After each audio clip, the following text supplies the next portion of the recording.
行政议会通过补助私立大学学生的学习费，一年补助3.5万，而且公私立大专弱势补助方案，也个学费贷款延长条件是搁再放领，按算明年4月开始施行。另外，针对着这私立大学的这个学习费补助，有高中生认为讲，有这补助了后，无的确会当选较好的私立大学，未受到经济限制，一定爱读公立的。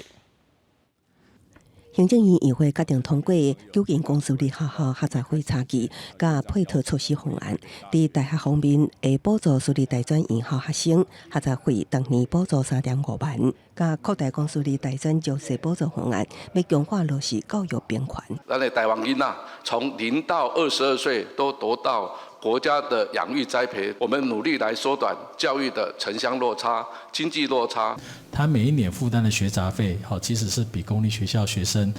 多将近5万块钱。内容除了私立大专生学习费当年补助3.5万，家庭年所得70万以下的学生，部分公私立减免学习费2万，也增加家庭年所得70至90万的学生减免学习费1.5万，若符合条件上侪，会当年减5.5万学习费。就学贷款部分，毋若放宽信贷底限加利息，贷款的时会当原缴本息，只缴利息无限本，由8摆增加到12摆，原缴本息底限也放宽到逐个月收入无达到5万。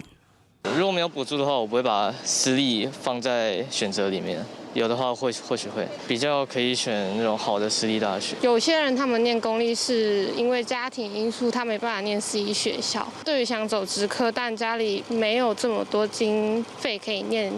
私立学校的人，或许对他们就比较有帮助。